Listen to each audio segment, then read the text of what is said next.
ଆଜିର ଭିଡିଓଟି ଆରମ୍ଭ ହେଉଛି ସ୍ୱାମୀଙ୍କର ମନପସନ୍ଦର ପୋହଳା ମାଛ ଭଜା ପାଖରୁ। ତ ସକାଳ 9ଟାରୁ ପତିଦେବ ଆଣି ପହଞ୍ଚେଇ ଦେଲେ ପୋହଳା ମାଛ ଆଉ ବରାଦ କରିଦେଲେ ଆକୁ ଭଲ କିଣି ଭାଜିକି ଗୋଟେ ବେସର ତରକାରୀ କରିଦବ। ଆଉ ଆପଣ ମାନେ ତ ଆଗରୁ ଜାଣିଛନ୍ତି ମୁଁ ହେଲି ଆଜ୍ଞାଧୀନ ସ୍ତ୍ରୀ, ସେଥିଲାଗି ସ୍ୱାମୀଙ୍କ କଥାକୁ ଅବଜ୍ଞା ନ କରି ତାଙ୍କ ମନପସନ୍ଦର ମାଛ ଝୋଳ ବନେଇଦେଲି। ଆଉ ଏବେ ଯେମିତିକା ଶୀତ ପଡିଛି କୋଉଠି ଟିକେ ଖରା ଦେଖିଦେଲା ବେଳକୁ ଖାଲି ରଙ୍କ ପାଇଲା ଭଳିଆ ଲାଗୁଛି। ଆମ ବାଲକୋନିରେ ଠିକ ଦୁଇପହର ସମୟକୁ ବଢିଆ ଖରା ପଡେ, ସେଥିଲାଗି ଆଜି ସେଇଠି ବସିକି ଖାଇବାର ମଜାଟିକୁ ନିଆଗଲା। ଦିନରେ ରୋଷେଇବାସ କରି ଥକି ଯାଇଥିବାରୁ ରାତିରେ ଆଜି ବାହାରେ ଖାଇବାର ନିଷ୍ପତ୍ତି ନିଆଗଲା। ଆଉ ଯୋଗକୁ ଆମ ସାଙ୍ଗକୁ ଆଉ 2 ଜଣ ପାର୍ଟନର ମଧ୍ୟ ଆଜି ସେଠାରେ ଯୋଗ ଦେଇଥିଲେ। ଏମାନେ ସମସ୍ତେ ହେଲେ ଆମର ପଡୋଶୀ। ଆଉ ସାଙ୍ଗ ହେଇକି ବୁଲାବୁଲି ହଉ କି ଖିଆପିଆ ହଉ ତାର ମଜାଟା ତ ଆପଣ ମାନେ ନିଶ୍ଚୟ ଜାଣିଥିବେ। ସେଠାରେ ପହଞ୍ଚିଲା ପରେ ଆଗ ସମସ୍ତେ ଖାଇବା କଣ ଅର୍ଡର ଦିଆଯିବ ବୋଲି ସୁଡୁଲକୁ ପଚାରିଲେ, ହେଲେ ତା ପାଟିରୁ ଖାଲି ଚିଙ୍ଗୁଡି ଛଡା ଆଉ କିଛି ବି ବାହାରିଲାନି। ସେଥିଲାଗି ସାନ ବଡ ସମସ୍ତଙ୍କ କଥାକୁ ସମ୍ମାନ ଦିଆଯାଇ ସବୁ ପ୍ରକାର ଆଇଟମ ରୁ କିଛି କିଛି ଅର୍ଡର କରାଯାଇଥିଲା। ଆଉ ଖାଇବା ଆସିକି ପହଞ୍ଚିଗଲା ପରେ ଆଉ କେହି ବି ବ୍ରେକ୍ ଦଉନଥାନ୍ତି।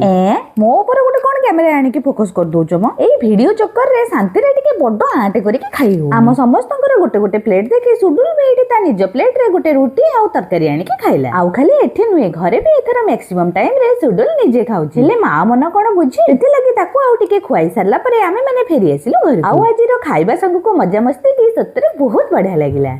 ଆଜି ପୁରା ଖାଇବାଟା ପୁରା ଜମିଗଲା ନା। ଆମ ମନକୁ ଗୋଟେ କ୍ୱେଶ୍ଚିନ୍ ଆସୁଛି। ଆମେ ତ ସବୁବେଳେ ଏମିତି ବାହାରକୁ ପ୍ରାୟ ବୁଲାବୁଲି ଖାଇବା ପାଇଁ ଏମିତି ଯାଉଛନ୍ତି, ମେଳା ଫେଳା ବି ଯାଉଛନ୍ତି। ଯଦି ଏମିତି କେତେବେଳେ ଗୋଟେ ବୁଲାବୁଲି କରୁ କରୁ ଧର ମୁଁ ହଜିଗଲି, ତାହେଲେ ତମେ କଣ କରିବ? ମୁଁ ସାଙ୍ଗେ ସାଙ୍ଗେ ବାବା ବିସ୍ମୟାନନ୍ଦଙ୍କ ପାଖକୁ ପଳେଇବି। ହଁ, ତମେ ପୋଲିସଙ୍କ ପାଖକୁ ନ ଯାଇକି ବାବାଙ୍କ ପାଖକୁ କଣ ପାଇଁ ଯିବ? ଯାଇ ବାବାଙ୍କୁ କହିବି ଯେ ବାବା ମୋ ଶରଣ ନବାର ମାସଟିଏ ବି ହେଇନି, ଆପଣଙ୍କ ମନସ୍କାମନା ପୂର୍ଣ୍ଣ କରିଦେଲେ।